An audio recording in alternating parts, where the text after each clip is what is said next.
las funciones del sistema urinario. A ver, ¿quién me puede decir una función del sistema urinario?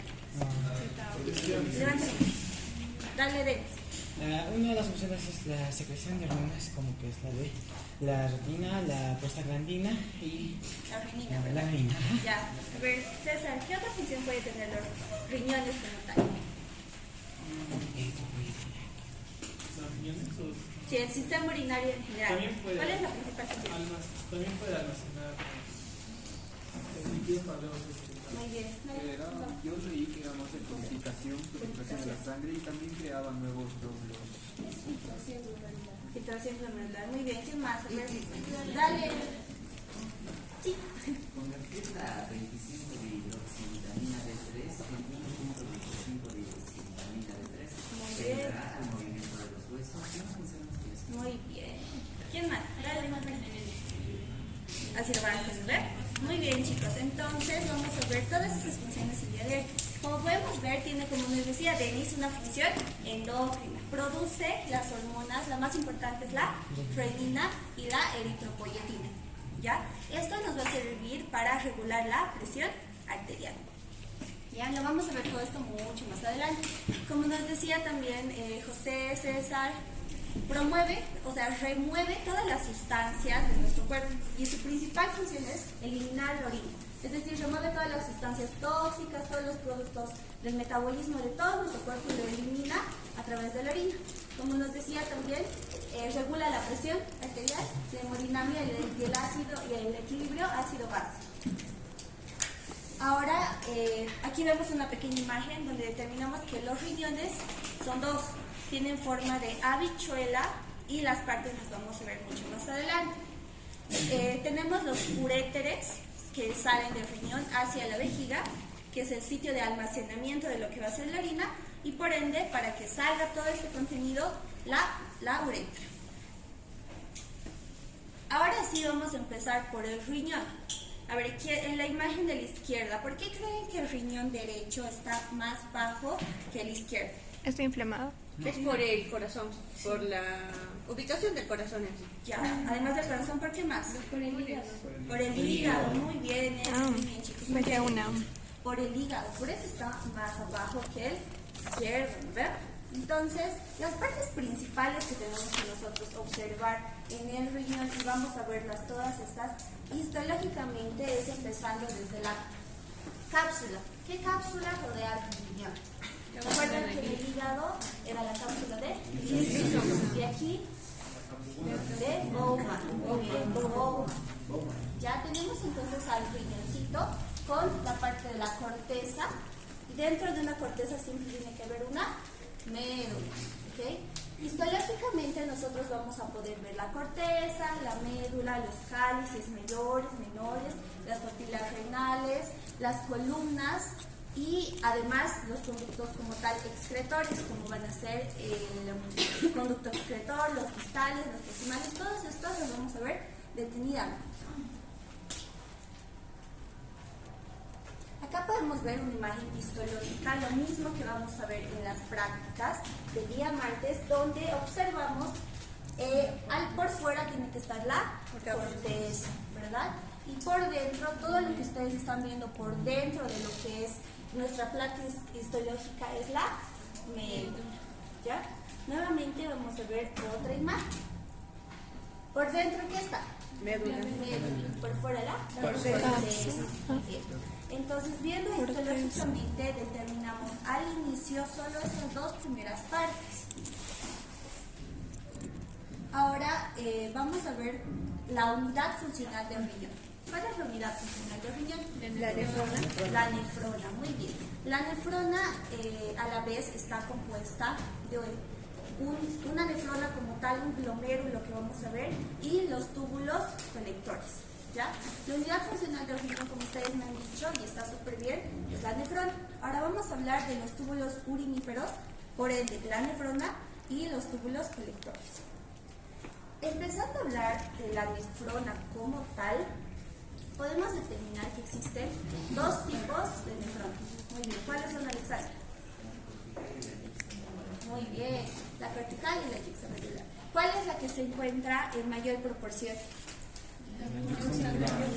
Extracelular. Muy bien.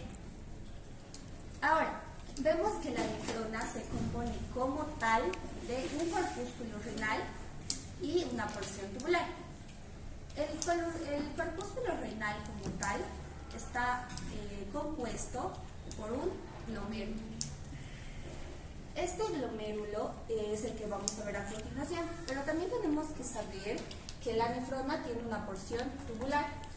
La porción tubular de la nefrona se va a componer de los túbulos, como les decía, el túbulo proximal, el túbulo distal y el asa de Henle. Ahora sí vamos a ver lo que es el corpúsculo renal y el glomérulo renal. Como dice su nombre, glomérulo, ¿a qué le suena esa palabra? A un globo. A un globo.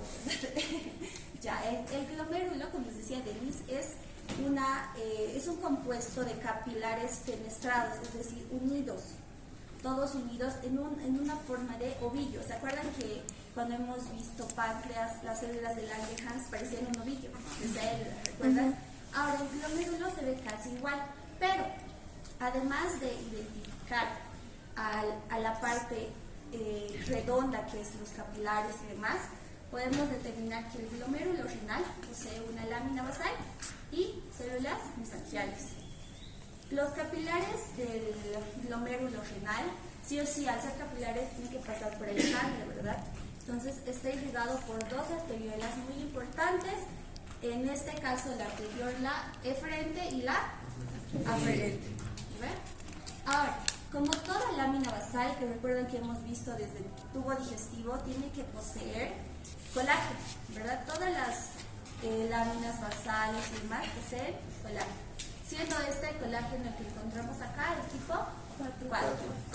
Ahora, la lámina basal contiene colágeno tipo 4 en su lámina densa y además posee las denominadas láminas raras. Muy bien. Las láminas raras están compuestas de lo que son proteoglicanos, glucosaminoglicanos, todo lo que hemos visto en histología 1, ¿recuerden? Pero los componentes más importantes de las láminas raras son la fibronectina y el sulfato de heparina. El último compuesto de lo que van a ser el glomérulo renal van a ser las células mesangiales. Vamos a tener células mesangiales que van a estar fuera del glomérulo y dentro del glomérulo, a lo que se denomina extraglomerulares e intraglomerulares. Ahora, ustedes se preguntarán, ¿el glomérulo renal está cubierto por algo? Sí, por su cápsula, ¿verdad? Y aquí me deja la cápsula de Bowman. ¿Cuál es la función de la cápsula de Bowman? ¿Cuál es la función de una cápsula? Protección, ¿verdad? Muy bien. La cápsula de Bowman, como toda cápsula, ustedes saben que tiene una capa parietal que está afuera y una capa visceral que está rodeando el órgano o lo que se necesite, ¿no ven? Entonces, la capa parietal de la cápsula de Bowman va a estar compuesta de células planas, ¿ya? Entonces, va a formar lo que es el denominado espacio de Bowman.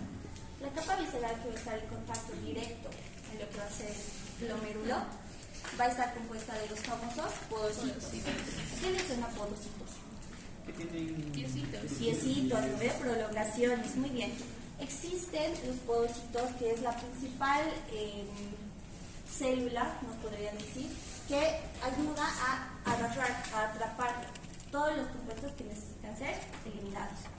Existe una especialización de los podocitos, es decir, como todas las células puede especializar, puede mejorar. Entonces mejora en los denominados pedicelos. Los pedicelos, a diferencia de los podocitos, sus prolongaciones son mucho más largas y atrapan más cosas, ¿ya? En este caso vamos a hablar de las hendiduras y diafragma de filtración. Toda esta parte del corpúsculo renal, el glomérulo renal, la tienen que tener muy en cuenta. ¿Por qué? Porque solo así vamos a poder entender el proceso de filtración de orina, ¿ya? Este, chicos, es un glomérulo renal, ¿ya? Como pueden ver, y vemos en la imagen central, que es la que tienen que ver basal.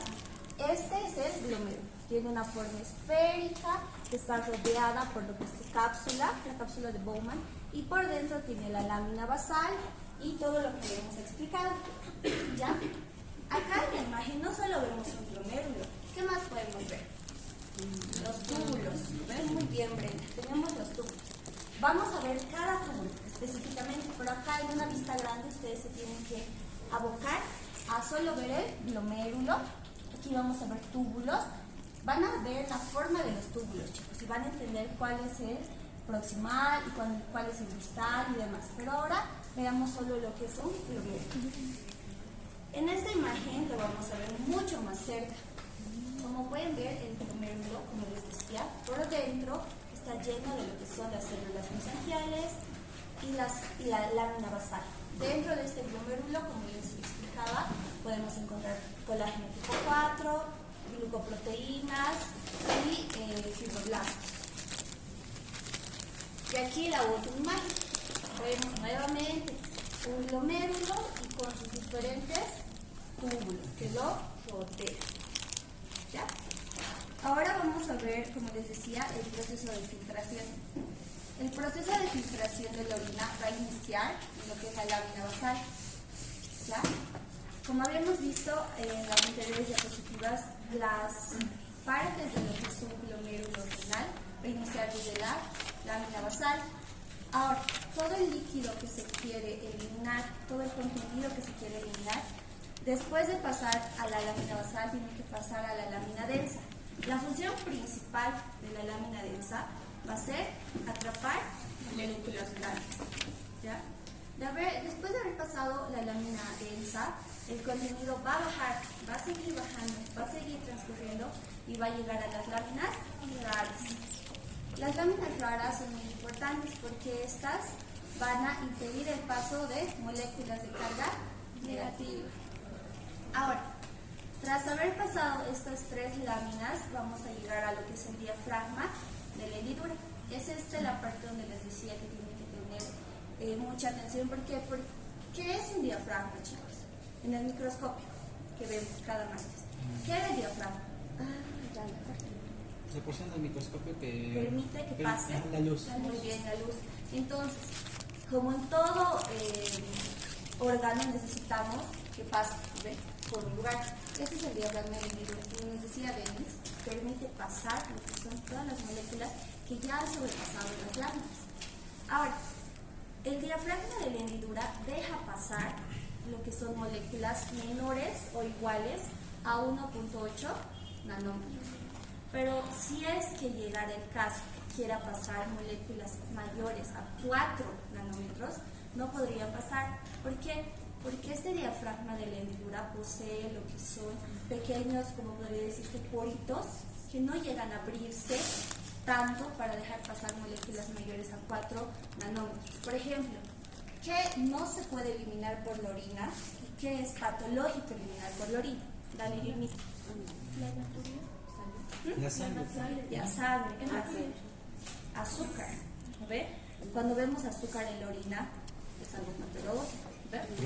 Proteínas, muy bien, Denis. Entonces, es por eso que el diafragma del hendidura es tan importante, porque deja pasar moléculas menores, como les decía, como agua, electrolitos, pero lo que no deja pasar es, como decían sus compañeros, el Irmita, Denis, moléculas grandes como proteínas, sangre, glucosa.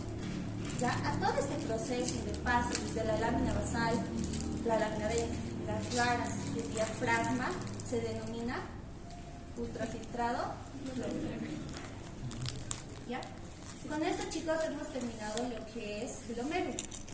Ahora vamos a pasar a la segunda parte de nuestro que son los túbulos. Dime, primero Irmitza, le voy. Doctora, una consulta sobre el ultrafiltrado glomerular. ¿Es todo? El proceso de filtración de todo esto se denomina ultrafiltrado glomerular. ¿Ya? ¿Sí? ¿Quién es? ¿Quién es? Claro.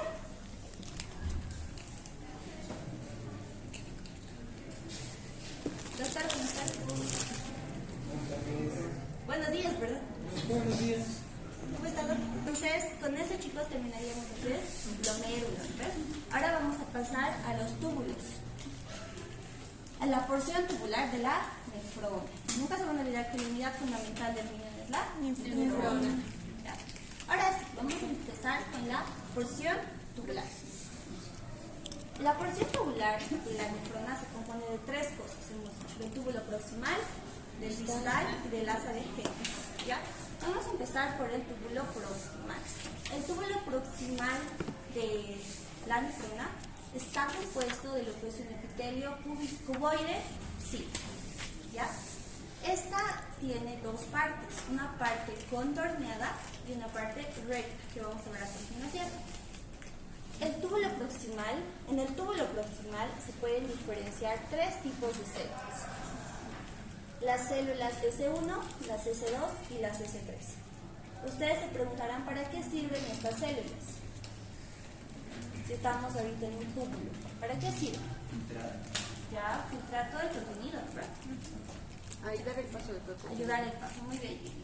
Entonces, las células S1, S2 y S3, las tres se componen de lo que son las microvellosidades, pero existe una pequeña diferencia. La primera es de que en las células S1 encontramos vellosidades grandes, altas, junto con los canalículos apicales. En las células S2 volvemos a encontrar microvellosidades, pero estas ya son más cortas, ya no son tan largas como en el inicio. E igual encontramos canalículos apicales. Y en las células S3 ya no encontramos microvellosidades altas ni medianas, encontramos muy chiquitas, ¿ya? Y ya no encontramos lo que son canalículos apicales. Ahora, especialmente en el túbulo proximal, nosotros podemos absorber o se absorbe lo que es sodio, cloro y, por supuesto, agua. ¿Ve? Ahora, recuerdan que cuando hemos visto hígado, hemos dicho que el hígado se metabolizaba el medicamento, ¿ve? ¿Y por dónde se excretaba? Por el riñón. Entonces, en el túbulo proximal, nosotros podemos identificar que los fármacos y las toxinas son eliminadas. Es decir, el fármaco, después de haber hecho su efecto en todo nuestro cuerpo, para eliminarse, se absorbe en el túbulo proximal. ¿Para qué? Para que ya no siga pasando por todo ese proceso para luego ser eliminado.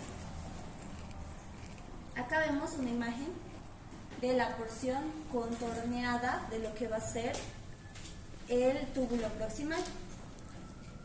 Acá, donde están las flechas negras, podemos identificar que son las células S1 o S2 o S3. Histológicamente, a simple vista o microscópicamente, no podemos identificar qué tipo es, si es la 1 o la 2 o la 3. Solo sabemos que son las células S. ¿Ya? Y aquí vemos una imagen nuevamente de la porción contorneada. A la imagen de la izquierda podemos ver un dibujo donde nos muestran qué parte estamos viendo en nuestras imágenes histológicas. Vemos el túbulo proximal, la parte contorneada. ¿Ya? Vemos esa parte, esto es todo lo que está entre punteados negros, es el túbulo proximal, la parte contorneada. Vuelvo a repetir.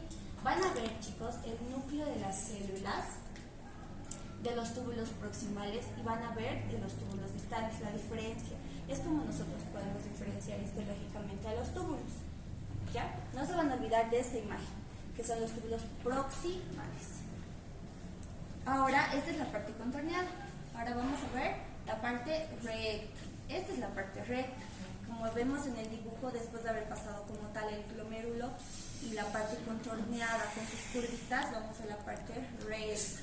La parte recta, de igual manera, posee lo que es este núcleo o este lumen un poco más cerrado, ¿ven? Más apretado.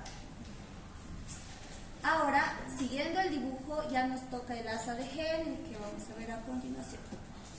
Extremos delgados del asa de Henle. Este sería el segundo componente de los túbulos, ¿verdad? Si existen extremos delgados, tienen que haber extremos gruesos. Esos son los que vamos a encontrar en el túbulo distal. Pero primero veamos esto. Los extremos delgados del asa de Henle, de igual manera, se componen de un epitelio escamoso. ¿Ya?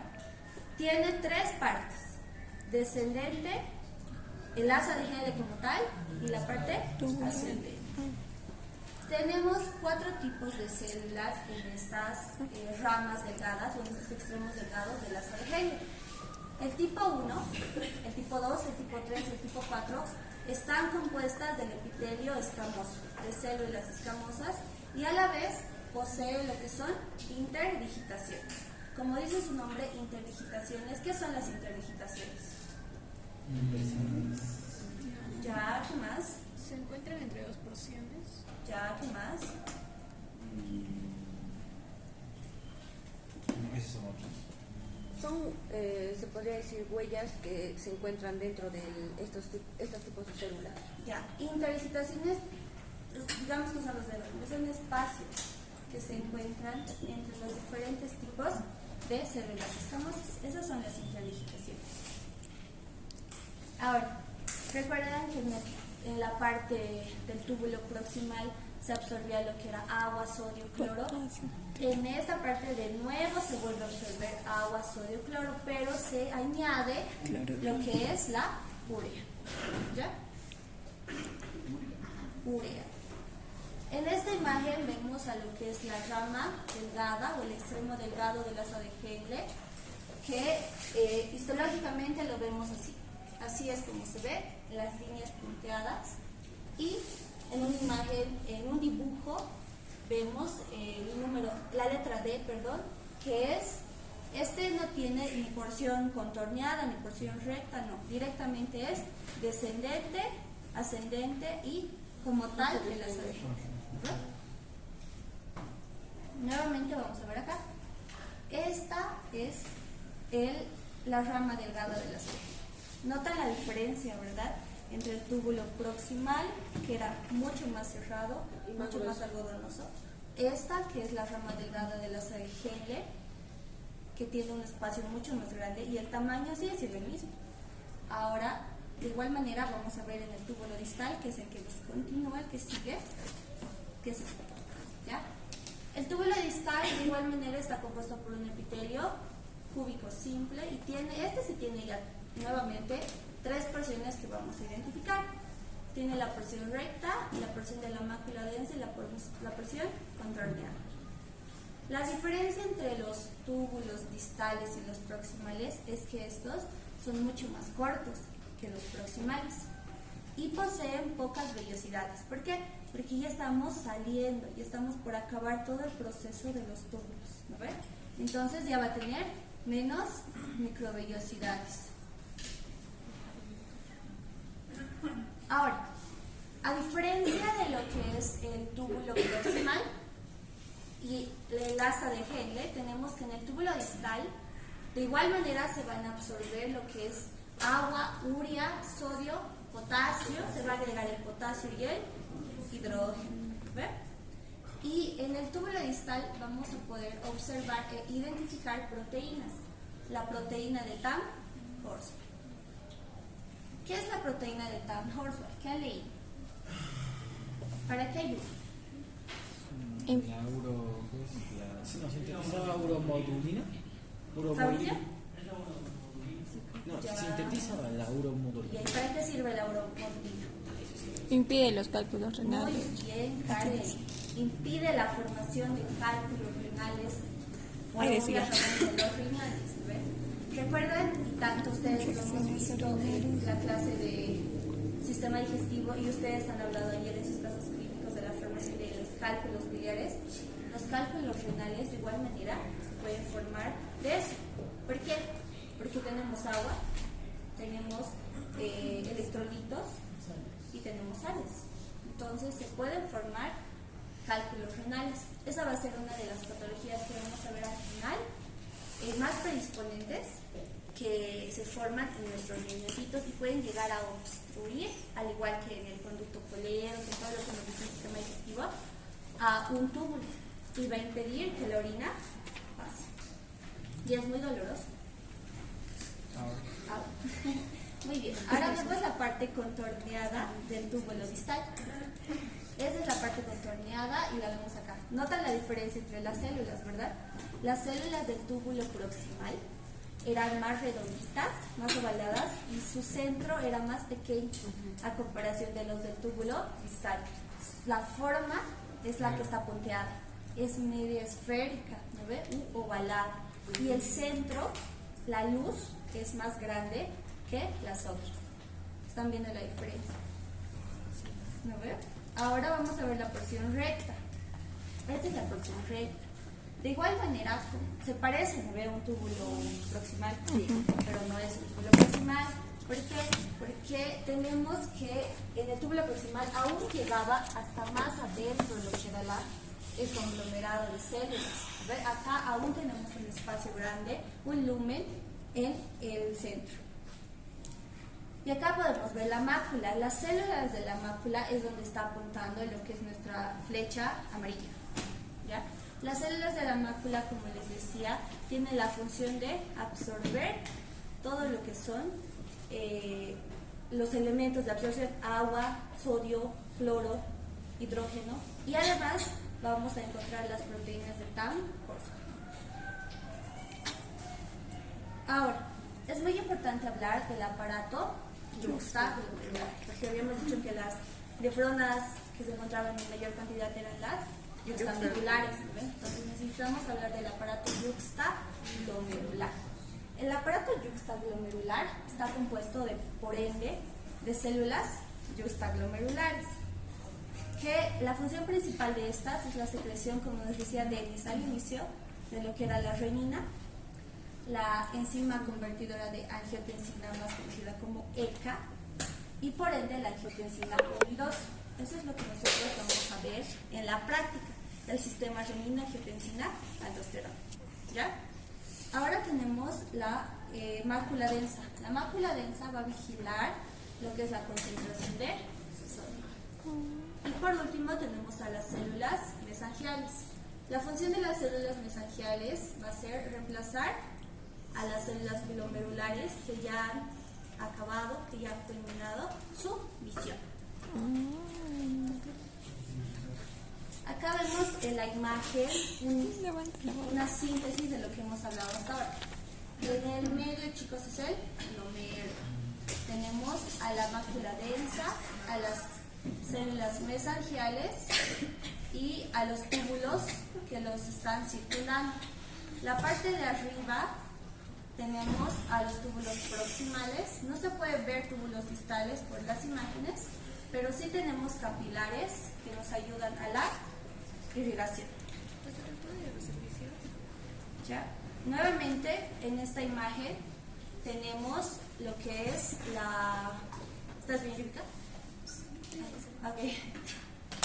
Tenemos a lo que es las células, las amarillas nos están mostrando las células mesangiales, las negras nos están mostrando las células yuxtaglomerulares, y la flecha verde y azul nos está mostrando que nos falta Mácula densa. la mácula densa. Ahora, estos, chicos, de esto se compone la nefrona, de esos dos componentes, del glomérulo y de los túbulos, proximal, distal y de la ADG. Ya hemos terminado lo que es la unidad fundamental de riñón, que es la nefrona. Ahora vamos a pasar a los túbulos que ya no forman parte de la nefrona. Los túbulos colectores, como dice, no forman parte de la nefrona. ¿Ya? Al no formar parte de la nefrona, estos se dividen en tres tipos: los corticales, los medulares y los túbulos papilares. Sus nombres solo vienen de donde se encuentran. Por ende, los túbulos corticales se encuentran en la corteza, los medulares en la médula y los papilares en las papilas renales, ¿verdad? Vamos a iniciar hablando de los túbulos corticales. Los túbulos corticales presentan dos tipos de células. Las primeras son las células principales. ¿Cuál es la función de las células principales? Son sensibles a lo que es la ADH y son permeables al agua. ¿Qué era la ADH? Cuando hemos visto endocrino, sistema endocrino. Una hormona. No. DT, algo así. las La, otras. muy bien. Muy bien, genial, la antidiurética. ¿Dónde se secretaba? ¿En qué parte de la hipófisis, se acuerdan? Acá. Parte distal. No. Era una cara. ¿Quién se acuerda dónde se almacenaba la ADH? En la neurohipófisis. Muy bien, dice la neurohipófisis. Ahora, las células principales, como les decía, son sensibles a la hormona antidiurética y también son permeables al agua. El otro tipo de células son las células intercalares. La función de las células intercalares son dos. Las células intercalares A, nunca se van a olvidar, acidifican la orina. A. Y las células B secretan bicarbonato. Esta puede ser pregunta de examen. Porque, ¿cuál es la función de las células intercalares? Acidifica, A, ¿no? tipo A. Nunca se van a olvidar, acidificar La orina. ¿Y cuál es la función de las células intercalares tipo B? Secretar bicarbonato. O sea, son antagónicas, ¿no? Ahora vamos a hablar de los túbulos medulares. Los túbulos medulares poseen dos porciones, una zona externa y una zona interna. La zona externa está provista, es decir, tiene los dos tipos de células, las principales y las intercalares. Pero la zona interna solo tiene un tipo de células, que son las principales. Por último, vamos a ver los túbulos papilares. Los túbulos papilares se denominan también túbulos de Bellini. Muy bien. Los túbulos de Bellini o túbulos papilares tienen la función principal de transportar la orina, ya que solo presentan las células principales. Ahora vamos a ver una imagen del túbulo colector. Como pueden diferenciar en la imagen, chicos, el túbulo colector, a diferencia de los urinarios, es mucho más grueso. Es recto y, como pueden observar, vuelvo a repetir, es mucho más grueso a comparación de los urinarios. Se puede ver en la imagen histológica el grosor que tiene, la anchura que tiene. ¿Por qué? Porque lleva mucho contenido, mucha energía. Ahora, esta es una imagen histológica de lo que es un túbulo colector. ¿Cómo se diferencia? ¿Cómo la diferenciaría Yurimitza de las demás? Tiene un núcleo más grande, es redondo, a diferencia del otro que parece un túbulo por el gran pase de líquidos. Ya. Vos, Dawis, ¿cómo lo diferenciarías de los que hemos visto hace rato?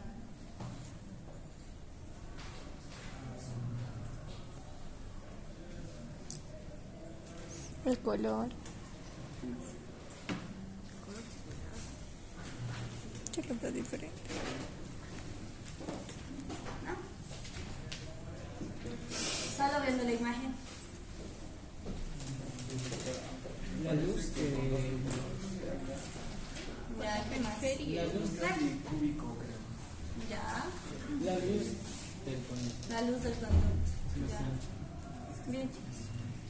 Ahora vamos a hablar la última parte de lo que es el riñón, que es el intersticio renal.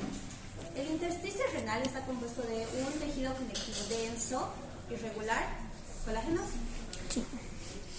y posee lo que son, nada, hasta luego, que le vaya bien, fibroblastos, macrófagos y células intersticiales. Los fibroblastos y macrófagos tienen las funciones que ustedes ya saben. Tienen la función que ustedes ya saben. ¿Saben? Y las células intersticiales tienen una función muy específica, que es la secreción de melodipina 1 y melodipina 2. ¿Para qué sirve la melodipina 1 y melodipina 2? Reduce la presión arterial. Reduce la presión arterial. ¿Ve? Y con eso hemos terminado la parte del riñón.